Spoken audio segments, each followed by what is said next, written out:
about hip-hop life and urban culture. Meet the hosts who inform and empower their listeners.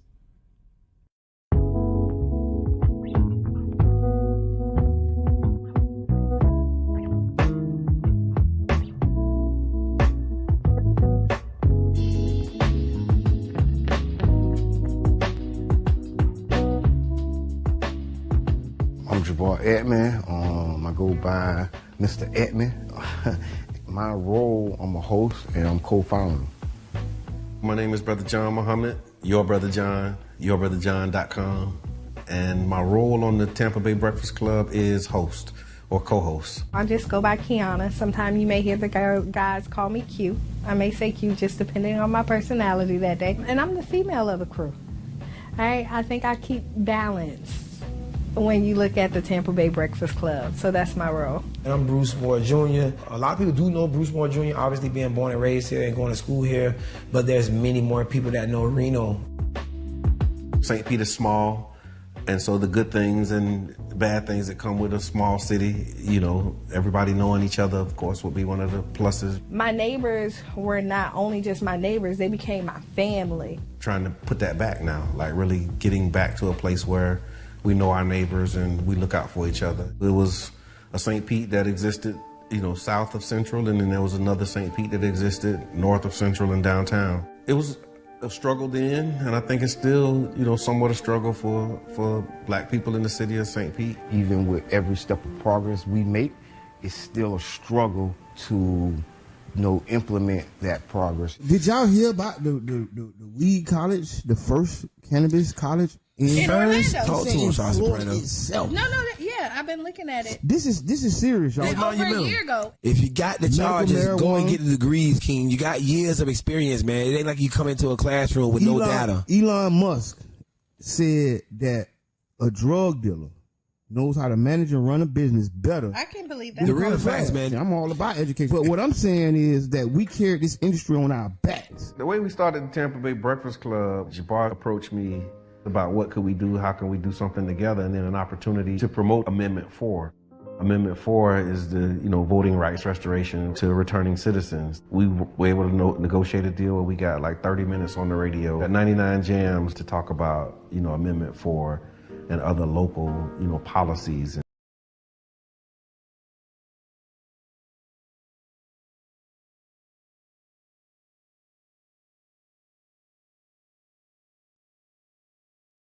Hello, I'm Gabe Ortiz, and this is WEDU Arts Plus.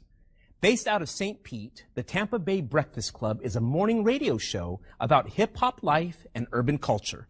Meet the hosts who inform and empower their listeners.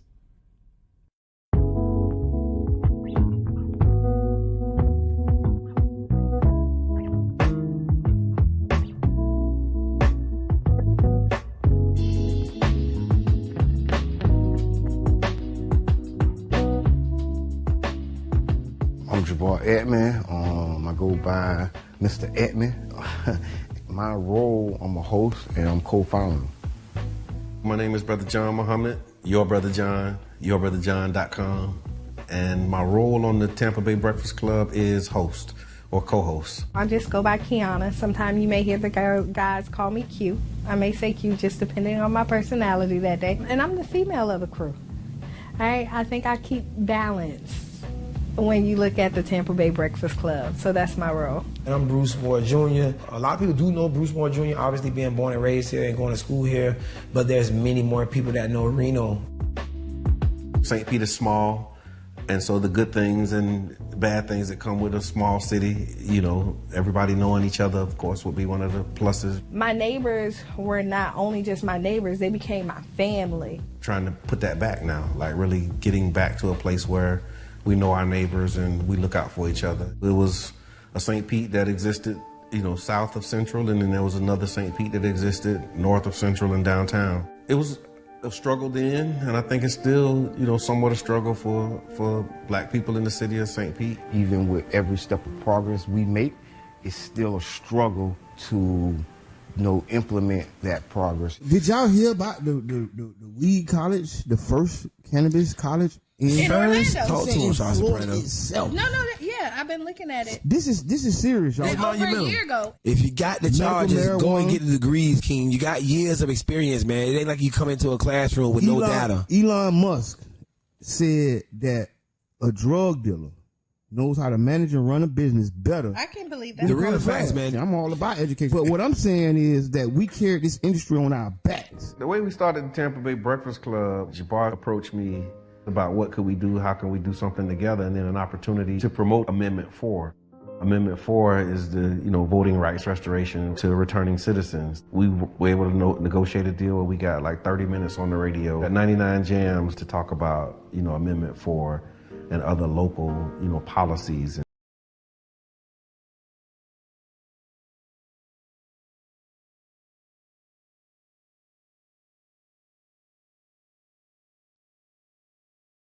Hello, I'm Gabe Ortiz, and this is WEDU Arts Plus.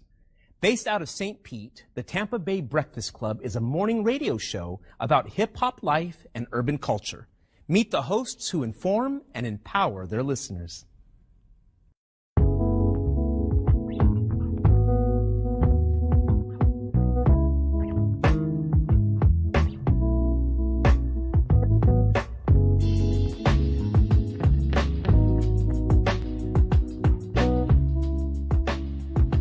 I'm Jabbar Edman.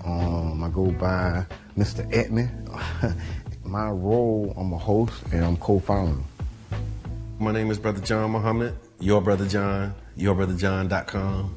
And my role on the Tampa Bay Breakfast Club is host or co-host. I just go by Qiana. Sometimes you may hear the guys call me Q. I may say Q just depending on my personality that day. And I'm the female of the crew. I think I keep balance when you look at the Tampa Bay Breakfast Club. So that's my role. And I'm Bruce Moore Jr. A lot of people do know Bruce Moore Jr., obviously being born and raised here and going to school here, but there's many more people that know Reno.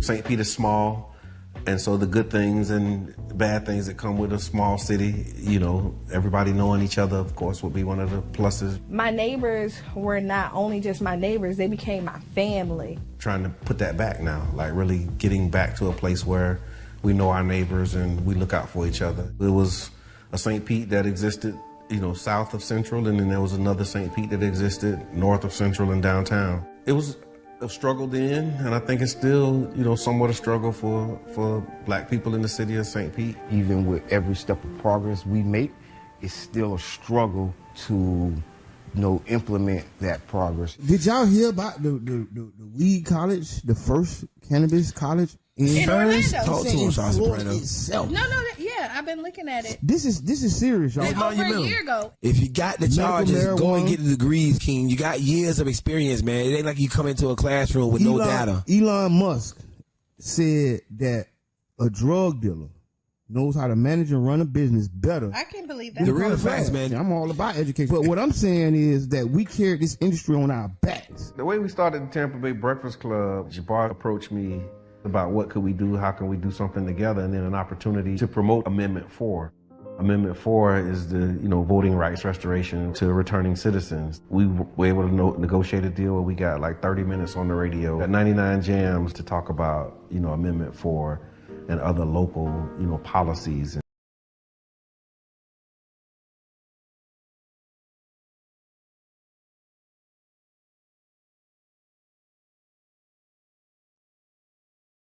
Hello, I'm Gabe Ortiz, and this is WEDU Arts Plus. Based out of St. Pete, the Tampa Bay Breakfast Club is a morning radio show about hip-hop life and urban culture. Meet the hosts who inform and empower their listeners.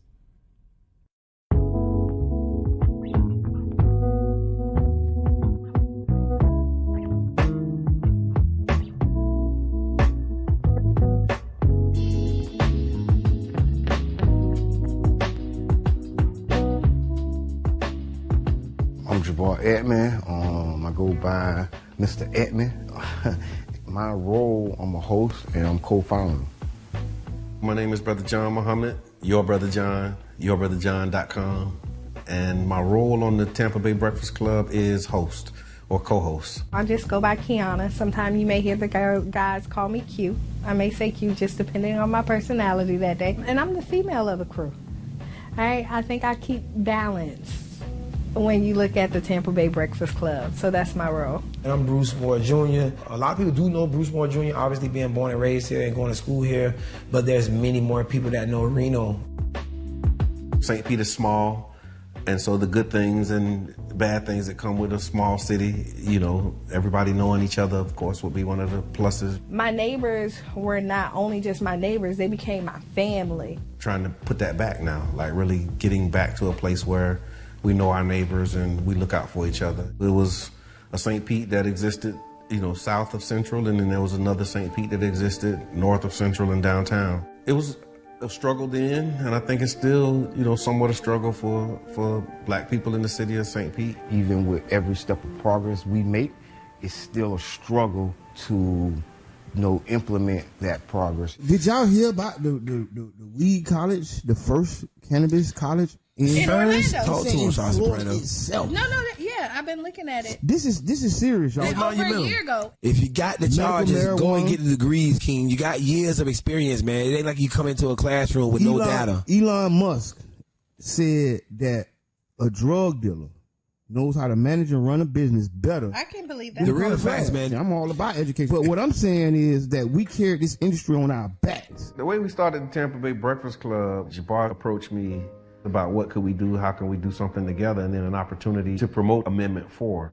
Amendment 4 is the, voting rights restoration to returning citizens. We were able to negotiate a deal where we got like 30 minutes on the radio at 99 Jams to talk about, Amendment 4 and other local, policies.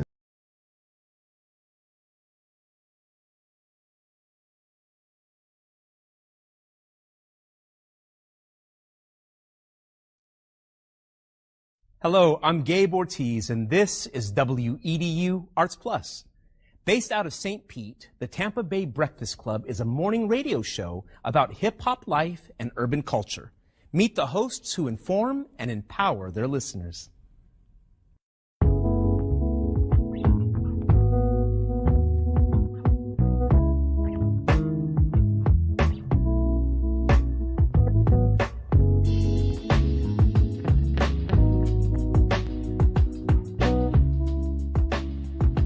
I'm Jabbar Edman. I go by Mr. Edman.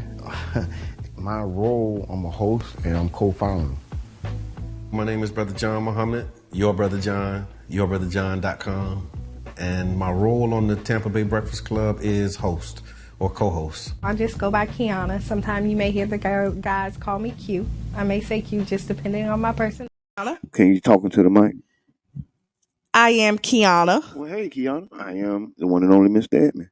And we're brought to you by the New Image Project, better known as See that? Because we are redefining. What's cool? Because smart. It's the new gangster. Baby. And if you don't know. Now you know. Yes. Wake up. So thank y'all for tuning in. Now, first hour we had some technical difficulties. So once we got up and running, we played the video. So thank y'all for tuning in. Yeah, don't explain nothing to them people. Why not? They ain't no explanation needed. Because then when the playback happen, they don't need to hear no explanation. All they do is see the video. Ain't no explanation needed. How y'all doing? Hey, what the hell? Act like ain't that happen. Hey, you said you don't think the people. Yeah. So it's what's on your mind Wednesday, right? Yes. Yeah. So how was your last couple of days? Everybody is sick. Yes. Is it that season? It might be a new strand of COVID? Illness. See, we're not gonna call it COVID. We ain't gonna we'll get canceled. Remember what people were saying about COVID? They were so emotional. You guys can't be saying that. You guys are saying, and now almost everything we said during it and the stuff we took a lot of flack for, turned out to be true. This is true. It turned out to be categorically true. So speaking of COVID-19, Anthony Fauci was getting grilled by Congress about the origins of COVID-19 and stuff like that. Oh, and the lady was so disrespectful to him. I mean, she wouldn't call him a doctor. Right. And I think Dr. Fauci has he's been involved with almost all the major pandemics, Mm-hmm. whether it's from the HIV to 19. And so people have came up with these conspiracy theories, and a lot of times conspiracy theories have come out to be true. Remember the UFO conspiracy theories nobody talk about? Mm-hmm. They said them people was crazy. Mm-hmm. You know the people that had aluminum foil head helmets? Yeah. Yeah, they might be on to something. Mm. Okay, long story short, Fauci testified. Good morning, Sharonda. And people didn't believe Sharonda. Remember that calendar you made? That's so random. Remember the calendar you made? First it was Cat Williams, then it was Diddy. Now it need to be Trump. Oh Lord. So if people don't know, Trump did get convicted of 36 charges of whatever they charged him with. Mm-hmm. But the real story is not even how much money he made after. The real story is what black people can learn from Donald Trump and the Donald Trump convention. Okay, what can they learn?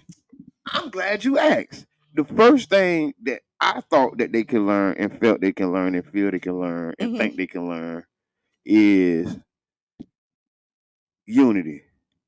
Too often, all in the history of us, a black leader is easily tarnished in the media or catch a charge or something, and then the black people instantly turn against him. Yeah. He no longer gets the support he had, or he or she, and they no longer are able to be factors in any political realm once you catch a charge or once somebody puts a dirt on your name. And politically, listen, it's suicide. It can be. But okay, long story short, I think that what we can learn is how to unite around no matter what happens. What do I mean about that? The man caught 36 charges and raised felony and raised $1 million a charge. He really did. And I think he actually did more than that because I think it ended up being like $50 million once it was all said and done. And he raised the money for the entire GOP. So what people don't know, when you have a presidential candidate that raises a lot of money, what they usually do is go around and give money to the other races, right? So a really good presidential candidate will raise the money, and then he'll come around and, hey, here's 10,000 for you, here's 100,000 for your race, and bless other campaigns, right? So what they have effectively did was help the GOP and former President Trump raise more money than ever. Right? And why did they do that? Because they sticking together, y'all. And you know what? These are not like big donations. No, they're $20 and $40. They These $20, $40 donations. So there's not like, it's just a lot of people doing $20, $40. It's not like 100. It ain't all this other stuff. Every penny counts. These people sticking together like grandma and grandpa, man. These people sticking together. And the reason I wanted to bring this up because, you know, last night, it was a late last night conversation I was having. And I had to point this out because somebody asked me, you know, what do you think about this is going on? I say the thing I think that we can learn from it as a people, stick by your people, man. Stick by your people, because that way you can build a force that can be reckoned with. But once they can get to you by tarnishing the name and disrupting the name of your people or the person or the people that you rocking with, once they can do that, they got you. It's a masterful play because we can control. But we're the first ones, and I always say that we're the first ones to call us out. Yes, we're the first ones to turn our back on each other. And bail. We bail like because I mean, to a certain extent, right? Because they asked me, you know, they said, "Is this white privilege?" It is, but no, it is too. It's not. It is. I'm going to tell you what it is. It is your people being behind you. White privilege only can get you so far. There's white privilege in jail. There's people with white privilege locked up doing a lot of time. So it's not just white privilege. It's his people sticking with him. And so now the people turn your phone down, caller. Yeah. But it's a demonstration of your people sticking with you through thick and thin. Hello, caller. Introduce yourself. We're talking about Trump. Hello, I know y'all talk about Trump, This is Pastor Don't You Know No Don't Good. you know no good? And I'm glad Bob brought something up about Trump. Because we can all go learn something from Trump. We can learn if you come to my church on Sunday that you can pay your tithes and offerings that y'all failed to do. We also can learn from Trump. When you catch felons, you still can get a job and run for president. It don't matter what kind of felon. As long as it's a little felony, you still can be the president. Little And felony, one big thing else felony. you can learn from Trump.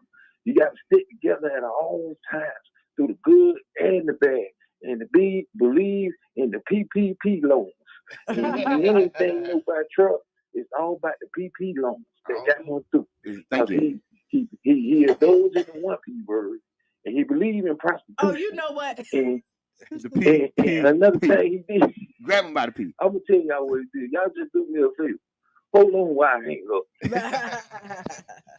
So listen, and then also the implications of the Trump conviction and the Florida voting rights.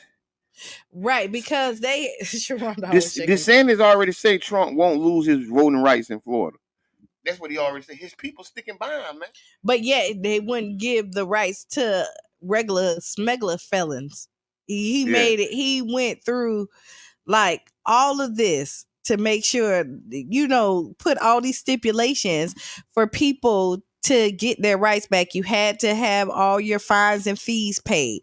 If it's not, and then you got registered, they were arresting people. And then it was a scare tactic to stop people from. It worked. People were scared. People got scared and didn't do it. But at this point, follow behind Trump, because if he's not losing his rights. Listen, what they say, Trump case casts a spotlight. It's a spotlight moment to restore voting rights to those convicted of felons, because now Trump is a convicted felon. And you watch the rules change. Man, people sticking by him. Because they said that he may not be able to vote in New York. But if they can write him in, they'll have the biggest write-in ballot party. But he wouldn't be able to vote for himself in New York. But here in Florida, as long as this is his main Trump residence, probably never voted for himself. Y'all don't even know how this stuff go. That man probably ain't never voted for himself anyway. See? Yeah. But long story short, stick by your people. If you can learn anything, a lot of people don't like Trump. People don't like what the Republicans are doing, but you got to respect some of these. They're organizing. And they legislating. And they sticking together. Bottom to top line. Sign it at the bottom. Yeah.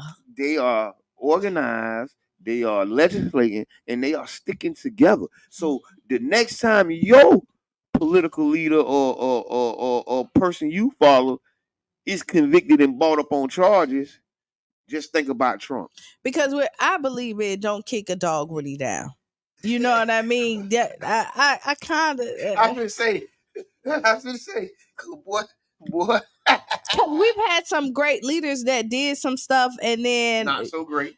And then good people make bad decisions. We all human. Right, and then we turned our back on them, and they really instantly. They really could have made a great impact from accusations, not even convictions. So a lot of the black leaders and black influencers and people of status have lost their status by mere accusations, just the rumor that something was something, and their whole career, everything they stand for, flushed down the toilet, and that's absolutely unacceptable. Yeah, I agree. We lost a lot of good leaders like that. A lot of good people was forced to step into the back because they couldn't handle that heat. And you know what? And not to change the subject. Don't change the subject. But I'm not really changing the subject. But we look at it because there's lies and truth that's mixed in. It's so hard to believe what's true and what's not. And a lot of times we like to go with the narrative. We end up believing the false lie over the truth. But what I'm saying is these people don't know if he is or not. They don't know. Yeah. But what they're saying is this is my guy, and it don't matter. And I'm not saying that. And you know what? They finding a reason. They are literally finding. They was like, yo, you can't prove that. They have come up with stories. Listen, I know some real Trump supporters. I seen actually this Sunday. I had a big meeting. We having a good time, and we talking about this stuff. Mm-hmm. And they just lay it on thick, and it's like, I know you don't believe what you just said. So you want me to? So this is how we need to be for us. Hey, for listen, the chairman when he's going. the Chairman O'Malley. Yeah. Your Who Rule 3. Yes. Say their name. Yeah. Who Rule 3. Right. This is how we need to stick together then, because at this point, right, wrong, or indifferent. Right. You are right. This is the kind of power that we need, because they got trumped up charges. They got trumped up charges, so they need we need to be supporting them. Like Trump. There's a trial coming up. In September 3rd, I believe the date is. We will find out, and we'll ask the chairman to come on. We have a very special interview with the chairman. But what we're talking about, if you're just tuning in, you listen to 99 Jams, Breakfasst Radio. Mm-hmm. And we're at the Tampa Bay Breakfast Club, and we're talking about Donald J. Trump, the 36 convictions, and how he still is getting support from his supporters. And then on top financial of that, and emotional and public support. And how he was supposed to sign, he was supposed to go in. We got sign for probation. And buck. And let one of us have Listen, buck. his people are down for him. The man like, hey, come over here. He like, where's the press conference? Listen, the man, people listen. And I ain't got no problem with it. The man, people are down for him. And I need my people to be down for me and us like that too. So like we're asking right, wrong, or indifferent. Stick together. Man, listen. It is a demonstration of power happening in front of you. And if you can witness it, if you cannot be so disgusted for a momentary time, you will see what unity looks like. Right. It's a beautiful thing. Like, listen, it's a beautiful thing when you look at it. It may not be the right. The unity you looking for is right in front of you. But the unity is looking at you, man. It's showing you everything they throw at this man. This is the Teflon Don for real. Yeah. He has raised $50 million within since the 36 felony convictions. Y'all. Yes. And he's able That's what's astounding to me. Right, and he's able to fund his whole party. Listen, everybody all over America, y'all will be seeing commercials or banners or yard signs because of the support that Trump is able to get for the rest of the campaign, the GOP. And that's something for us to look at. Good morning, Mama. Because can we support each other like that? Right. And so while we're talking about, we got a lot of candidates. This is going to be a big ballot. Yes. We had Stanley Campbell on. Yes, he's running for U.S. Senate to replace Rick Scott. Yes. We're gonna need the support of everybody. We also have Dan that's running for District 7. Yes. Wingate Newton running for District 7. Yes. Who else running for District 7? There's a lot of people running. For District 7? I mean, listen, man. But I'm trying to name all the. You have Deborah Figgs Sanders, who's also running for office, running to keep her seat. Who else? It's a lot of people. Yes, it's a lot of people. And if you want to vote by mail, you must get your vote by mail. And what I'm going to say is find your candidate, right? Support them. Support. Everybody needs money. Everybody needs money. And you need to spend the money. And listen, just like on the money, spend the money. Wait, hold on. So just like we just said with Trump, they did $20-$40. The $1, $5, $1, $2, $3, $4, every donation helps. So if you have a candidate that you believe in, give them what you can. Yes. Time, talent, and treasure. I always say, and one of the most important things is just knowing the ballot cycle, knowing where your district at, knowing the dates, right? So the reality is there's a new law that passed in Florida that you must re-register for your mail-at-home ballot. Right. And we are encouraging people to step up and re-register for your mail-at-home ballot. There's a lot of controversy about this, but the reality is elections are won and lost from the kitchen counter table. Yes. It's no longer in the back. It's no longer at the voting poll and people pulling the lever. This is a reality that we're in. We're in the future. People are voting from their kitchen counter. And if you want to have that opportunity, please make sure that you have your vote by mail registration in from your supervisor elections. Yes. Okay, I have to take a quick break. A really, really quick break to just say this. Today is my niece's birthday. Hey, niece. It is Giselle Rose's 6th birthday. So I need everybody to say happy birthday, Giselle.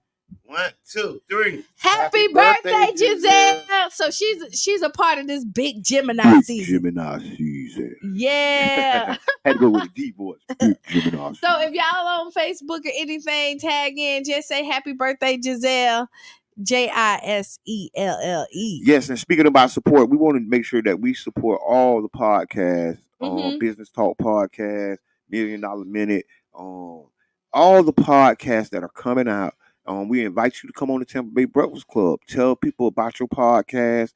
Tell people, let people know your backstory. Because what we want to do, we want to elevate the voices of the community, elevate the voices of the citizens. So if you have a podcast or thinking about a podcast, get with Oral Productions, get with Jam on the Cam, and let her produce your podcast. This is big. We talking about building a community, and it's going to take each one of us to contribute. And we're changing the narrative of what media looks like and what no, we really are. By those. We're changing it. We're definitely changing it because the narrative that is typically told is somebody else's narrative, and somebody else is feeding us what they want us to know and how we want and what they want the story to be. That's why we ruffling the feathers right now. Over here. Yeah, that's why. Yeah, y'all know we ruffling some feathers. It's all right though. We're not trying to ruffle feathers. What we're trying to do is inform the community. So let's talk about this. Breaking generational curses. Ooh. Breaking generational curses. So I made a post on social media. You can go find this Jabbar Edmond on Facebook. And let me tell you, my niece is so happy. She's smiling from ear to ear. Thank you. She is. Giselle. Yeah, I love that Giselle name. Rose. I love that name. So, go ahead. Breaking generational curses. I made a post on Facebook and I said that breaking generational curses was a team sport. That everybody plays a role, right? There's always a leader in the family and somebody who leads the way in breaking a generational curse. But when you're thinking about truly breaking generational curses, we have to do it together. It's not just you, me, or, if you want to break it for your family, it's going to take you and some of your family members participating. But to break a generational curse, right? One, it's going to be acknowledging. Yep. That it is a curse. You got to acknowledge. Y'all got a problem. No, you really have to acknowledge it, right? And then it's hard work. It's something that you're gonna have to be conscious about, and every day you're gonna have to tell yourself, like, I'm not gonna do that, because it's so easy to slip back in. So let me ask you this. Go ahead. What is a generational curse? So I take your silence as me to keep talking. Okay, go ahead. I'll let you go ahead. Go. No, I like you. Go.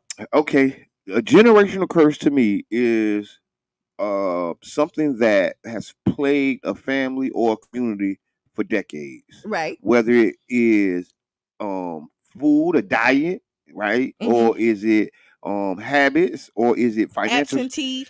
Fathers, or even financial spending, ways people spend money. So and confronting that, right? Step into it and saying, okay, what is a generational curse? Broken homes. It doesn't even have to be like the father itself. It could be broken homes. It could be mothers, fathers, all the above. When you're looking at generational curses, when it and not having that stability in your household, because again, you want to change the narrative of where we're going in life, right? Yes. And if you want to take toxicity out of your life, and that's all you know, and then that's all your parents knew, and then their parents only knew you that. You gotta detoxify. You really do. You gotta detoxify. You gotta, if you want it. Because some really people are do. right with it. Because Nisi said some people are generational curse makers. Everyone isn't a generational curse breaker. So think about that. So because I agree with that, because we unknowingly sometimes participate in things that hurt us, or things that are to our detriment. Like people say, sometimes people vote against their own self-interest. So sometimes some of the pain that we go through is self-inflicted. Yes, it is. And what we want to talk about is not inflicting so much pain on yourself and others, because hurt people all the time, right? And then we have a situation where we got things that are happening perpetually that we can kind of put a finger on, and we can kind of slow down and we make excuses. Let's say this. Let's talk about this. I hear a lot of black men now say, monogamy is not where it's supposed to be at, right? You talking about polyamorous? Yes, and if you hear this, but if you look at it, only people who are not monogamous is people or animals that are only doing it to populate, procreation, right? Yes. But anybody who has sex for pleasure is monogamous. If it's just for pleasure, it's a monogamous. Look at it. I get what you're trying to say. No, I'm not you just said it wrong. No, we'll say it. No, how did I say it wrong? Because you said anything that has sex for procreation don't get married, and anything that has sex for pleasure is monogamous. But that's not true. No, go and look it up. Please do. Google it. For the sake of argument. I'm not going to argue. Google it. So like, if you go with like lions, if they have it, they only have multiple trying to have children, because they're trying to have multiple children. But if it's for pleasure, they are monogamous. Any other, go look at it. Any species. I'm just gonna tell you. Okay, Miss Davis, anything can be generational curse. That can be bad habits from generation to generation. And one of the ones that I think is a generational curse is the passing down of recipes and diets. Yeah, that is what we eat. A lot of people feel that it's a bad habit. Certain things run in our family or run in our blood, but the real thing is the diet runs in the family. That recipe, right? Everybody's still eating those same things, and that could be a generational adding curse. Salt, adding all of that stuff.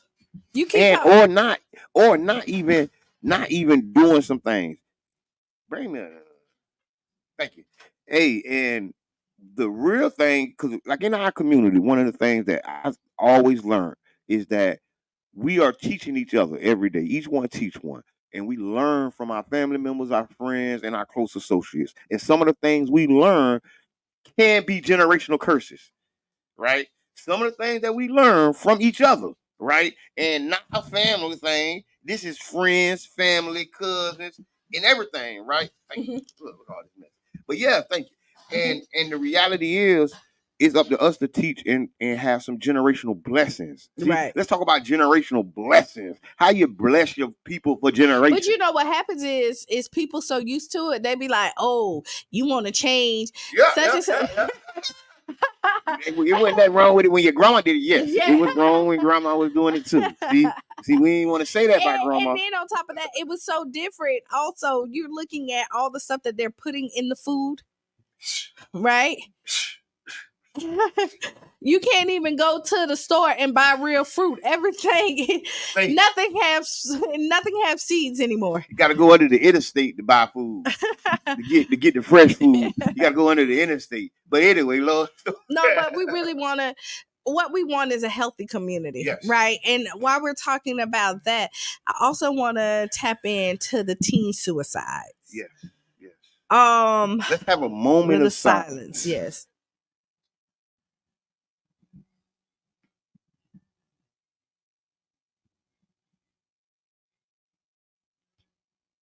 Yes. Yeah. Yes, there has been an epidemic of teen suicides and just suicides and death in general. It's been a hard situation. It's hard for us to get a grasp on it.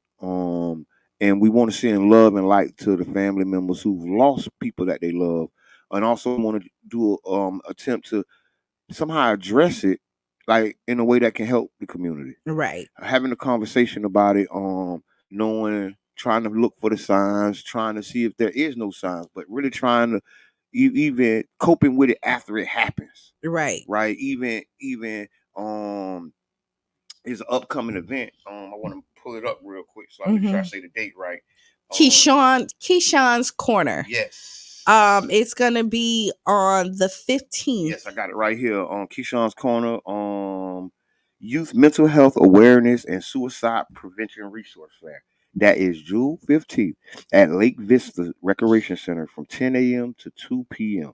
Once again, that's Youth Mental Health Awareness and Suicide Prevention Resource Fair. Keyshawn's Corner. That's Keyshawn's Corner with a K. Yes. And Keyshawn's Corner, if you know anything, Keyshawn is a young man who took his life. It was 2 years ago now, or a year ago, I believe. Yeah. And his mom, Keisha Fuller, is putting this together to kind of prevent children from taking their lives, or at least trying to give people the tools so that you can help. Now, summer is in. Yes. And we see the pressures on, and then we saw the increase of suicide during COVID. Yep. And after. We're not doctors, but some of the tools that we see is they have to get out the house. Yeah. If your child is now not talking and they normally are talkative, you know what I mean? Make sure that they're not depressed.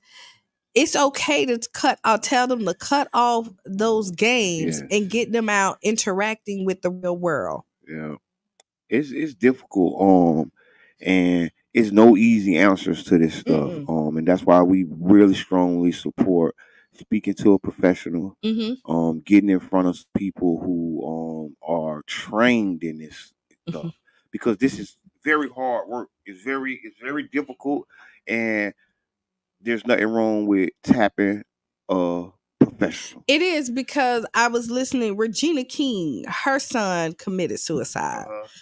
And she was like, she was like, who was I to tell him that he had to fight for his life? You know what I mean? When enough was enough. But you want to give everybody the tools to at least put in a good fight. Yep, the tools to deal with what we got to deal with. Right. Because I think this is such a prevalent thing. People have had suicidal thoughts and suicidal attempts. So it's something that goes untalked about more than we talk about it. Right. And oftentimes it is when a tragedy happens, that's when we speak about it. You know, but this is something people deal with daily. This is something people like. This is what they got packed in their bag.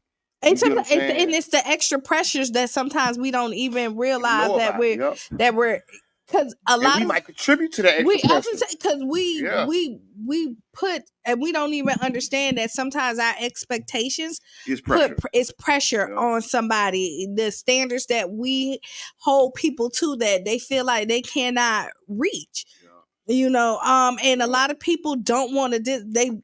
Children typically don't want to disappoint their parents. And I want to say this. This is a situation that hurts the community, the family. This is a very traumatic time and a traumatic situation for people. So send love, light, and support. You know, because you never know what people are going through. You never know. You don't know what they carrying in their bag. You don't know what stress levels they dealing with, and just having some sympathy and empathy for what people going through and offering a way to help. And no pointing fingers. Exactly. No blame. No pointing fingers. No, because it's enough blame to go around, and people already carry a burden when something like that happened, and trying to figure out what could I have done. Like, am I the problem? And so you want to be able to, you know, love on these people. Yes. And sometimes the best help is not saying anything at all, because people think that they have to have the right thing to say. Just being present to people, being present is sometimes what people need, because if you don't know what to say, don't say nothing. And a lot of times we feel like we have to give them the right answer. I think that's what, cause that is, you're right. And sometimes you ain't got the words, you know what I mean? And it's all right. You know, sometimes people just need you to be there.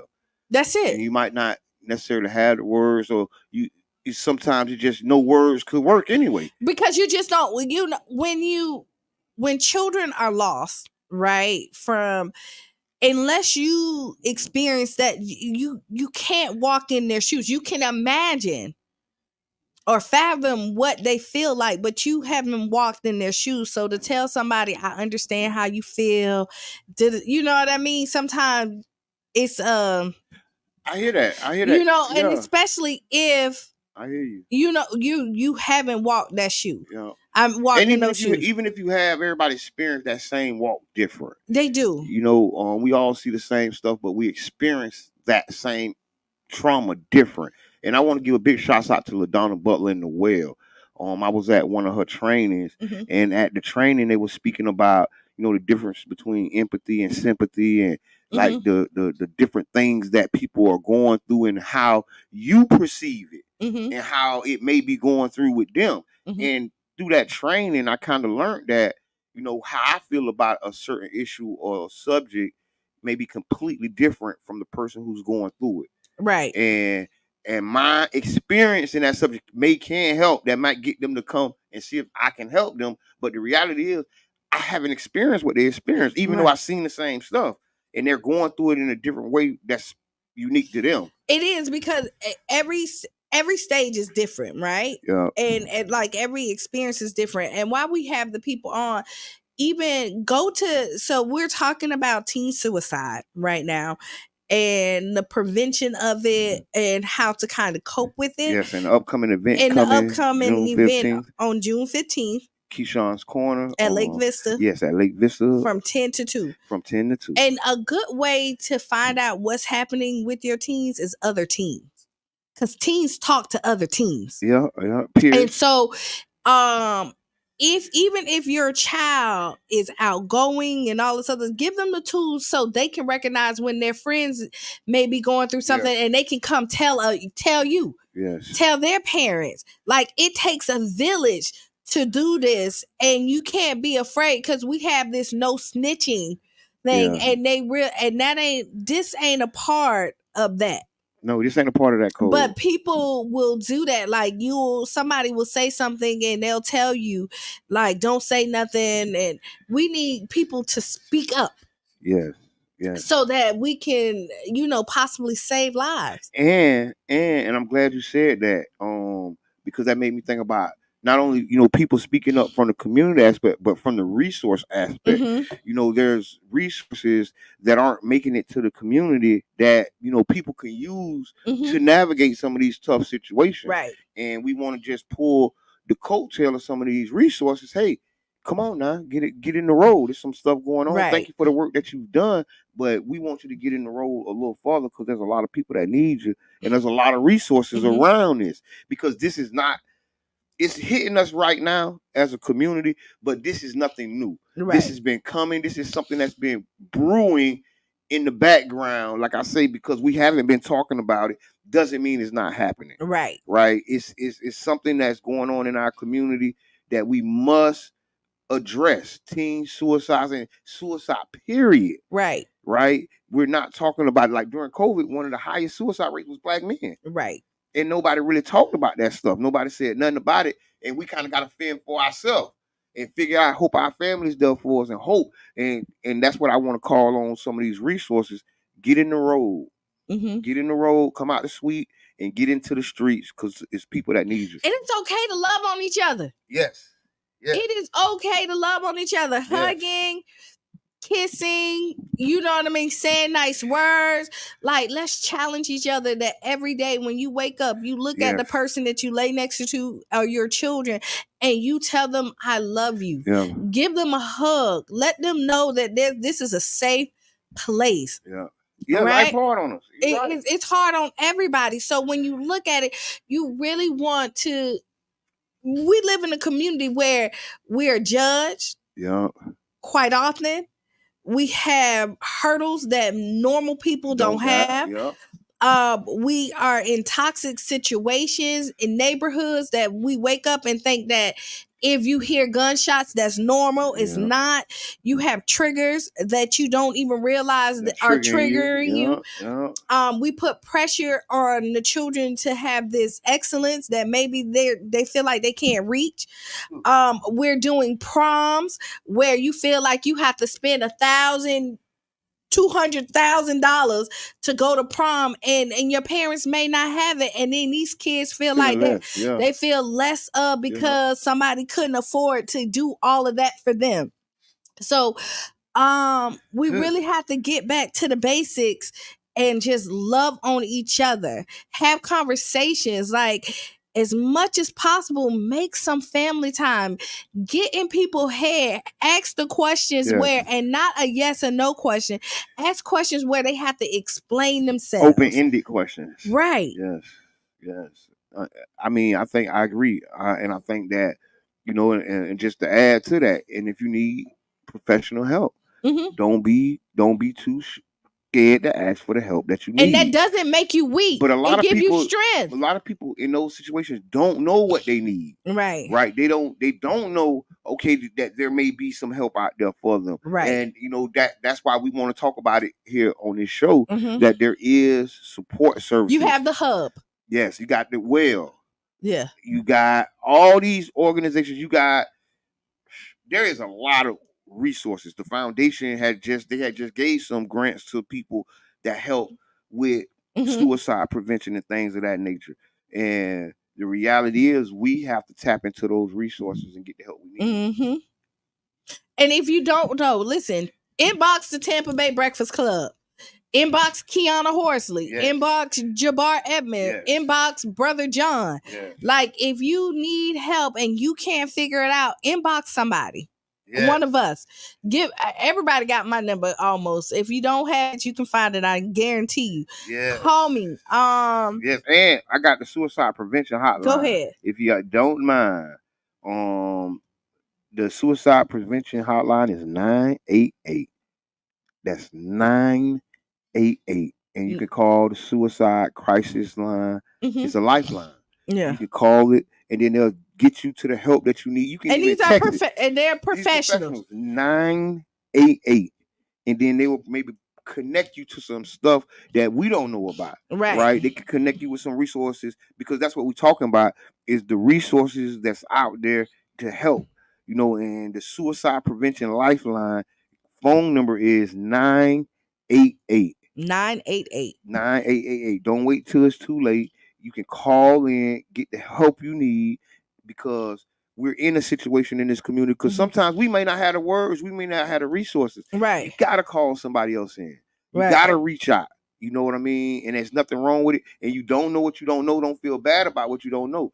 Now you know there is 988. Right. And don't be afraid or ashamed about trying to save somebody's life. Don't be too prideful about you don't want nobody in your business. You know what happens at our house, stay in our house. That when people keep stuff, it has to come out one way or another. Yes. And so we want it to be released in a healthy way. And hopefully where it doesn't, somebody doesn't take their lives. So I'm just going to say, listen, prayers to everybody who has experienced it. Everybody stay strong out here. If you know somebody, just love on them. And as people who deal with this, people make decisions. Don't blame yourself. It's easier said than done, but don't blame yourself. 988. So that hotline can be used, for family members and friends. 988. That's 3 numbers. 988. Just to make it clear. And on June 15th at Lake Vista from 10 to 2. You and your teens just come out. Just get the information. Even if you don't think that your teen need it, they may be able to help their friends. You know what I mean? And you never know what resources you're gonna need. And don't be like, oh, my teen they're not dealing with it. Again, they may be able to help somebody else. Yes. That and then you can go to Keyshawn's Corner .org. That's And that's Keyshawn with and corner with the K. okay, yes. .org. Keyshawn with the K and corner with the K .org. Yes, and you can also go on the Tampa Bay Breakfast Club live broadcasting. Thank you for Brother John for putting that link in there. Yes, and we really gotta just be prepared for the things we're normally not prepared for. Right. Just like it's storm season, we're getting prepared for the storms and hurricane supplies. Just like election season, we're getting prepared. We're getting voters registered, people getting their mail-in ballot. Like, this is something we got to get prepared for. Suicide and suicide prevention is something we need to prepare for the same way we prepare for hurricanes and storms or any other traumatic incident. We need to be prepared for it, not only in our families but also in our communities, because this is hitting close to home. It's hitting close to home, and we have to take the steps to make sure our community is safe. Yeah, they do. So yes. Yep. On the lighter note, do we have the Ask Qiana? We got like 10 minutes. Do we have one? Let's see. No, I don't see one. You say Acts of I'm having a Juneteenth. Yeah, it's a hard one. You see one? I don't see it. Okay, I see it. Okay, dear Qiana, Ask Qiana is brought to you by One Community Grocery Co-op. One Community Grocery Co-op, St. Petersburg. One Community Grocery Co-op. Thank you for all that y'all do. Okay, Ask Qiana. Navigating political and worldwide differences with my partner. Yeah, we did do this at the end of the Stanley show. I don't think so. Yes, we did. My partner recently revealed that he's voted for Trump. Oh, we did do that one. I did not say I No, so no Ask Qiana. Yeah. Yes. You just gonna look at the camera? No, I'm looking at the clock. You say I'm looking at the clock. You just looked at the camera and said, I'm looking at the clock. Okay. Let's get back on the horse. Okay, because we was gonna do the last 10 minutes of Ask Qiana. You know what I did, since it's What's on Your Mind Wednesday? I did see a post, and since we're talking about generational curses and all the on riffraff and all this other stuff, it was a girl. She made a post, and she had posted herself on there. Her dad went in there and asked her, was she single? Say, oh, you bad, you single? And she was like, you do know who I am. I'm your daughter. What? Wait a minute. What? You heard me. See that one more time. A girl posted a picture of her. Her dad didn't know who she was, didn't recognize her, went under her post and said, are you single? You bad. And she was like, you do know who I am. I'm your daughter.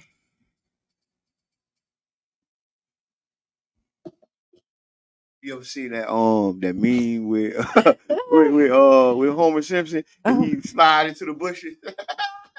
I bet he wish he could have slid into the bushes.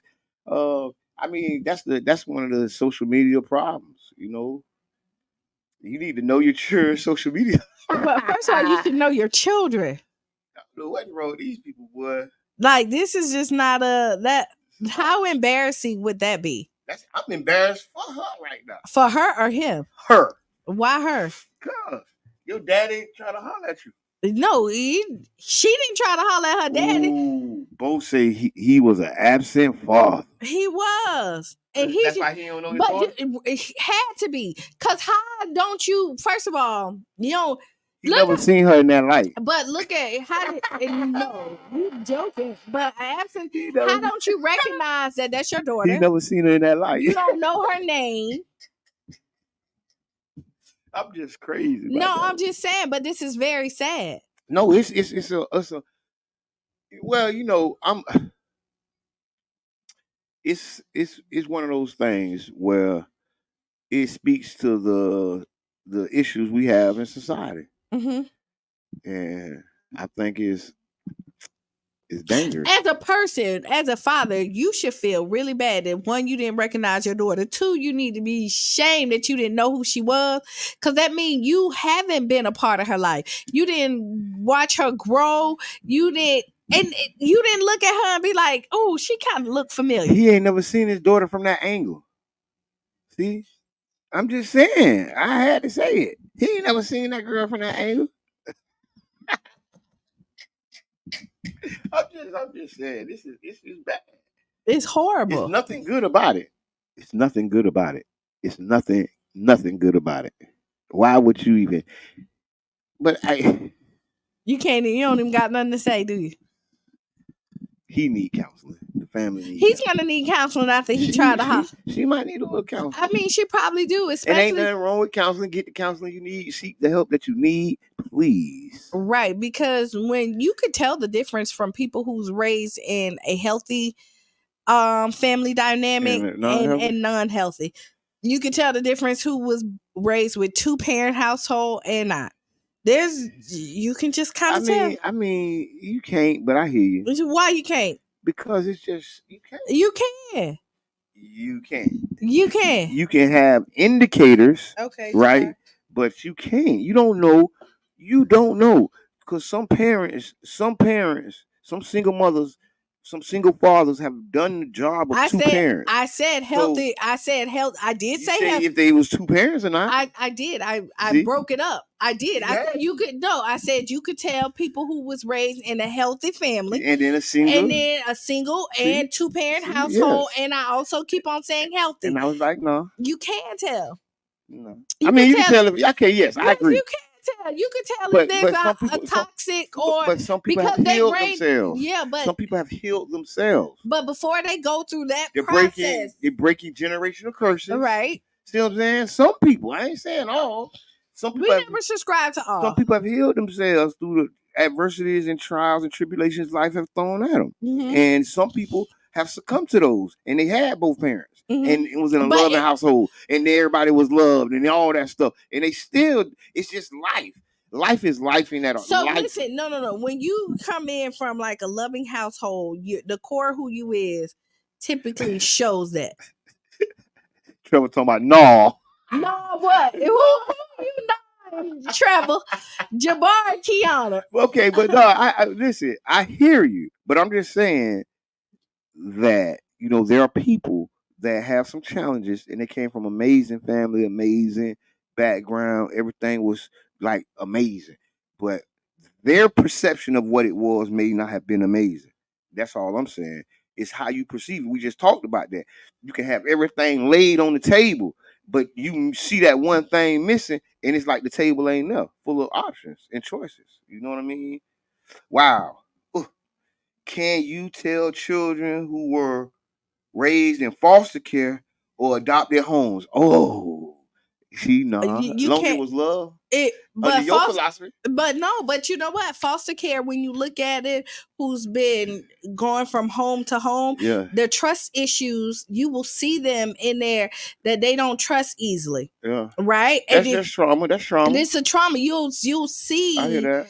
The trauma that they have, they will not be receptive of like receiving love, because again, they're going to keep their guard up because they don't know when it's going to end. And whenever they put it down, they're snatched away. Adopted homes, if they find somewhere loving and caring, and once they're loved on properly and know that they're safe, you can see them overcome some of those traumas. Right. And we never subscribe to all, but you can definitely tell the people who've been through trauma. Of course. I mean, you see it come through. It comes through in how they act. Like you can only. How I want to explain this? We got like 2 minutes. Yeah. Okay. Yeah. We can get into this. Yeah. Because you was for the step in, and I know I heard you. I was ready. I heard you. You was ready. And I agree with you to some extent, but then to some extent, I just strongly feel that, everybody has a story to tell, and everybody done been through some traumatic situations. Everybody. And everybody are choosing to deal with their trauma in different ways. Yes. And we just want to get the tools that you can deal with your trauma properly and not let your trauma deal with you. So final thoughts. Final thoughts. June 11th, we have a community town hall around the Raise Hines deal. Inviting everybody out. Yes. So if you want to come and have your voice heard about the new gas plant redevelopment deal, June 11th at 6 p.m. at the Sunshine Center. All are invited. Come on out. We're talking about the deal and we're raising community voices while we do it. Yes. Be the change you want to be or see. Write down those 5 things. I haven't said that in a while. Write down those 5 things that make you smile, giggle, feel good. Friday's show is a live show at Urban Drinkery. Yeah. Meet us there. Please do. We're gonna have cake. My mom is making cake. So Sweet Sisters. The African coffee. Yeah. And hopefully we have some breakfast out there too. Yes. Hey, and maybe a guest or two, depending. Yeah, y'all come on out. Oh, we do have a guest coming out. Yeah. I stop at 9. Yeah. No, maybe not. We'll see. But we gotta stop at 9 right now. We got Sister Hughes. Lose your shoes. It's shot all around the house. And this has been the Tampa Bay Breakfast Club. I am the one and only Mr. Edmond. And this is Qiana, and we're out.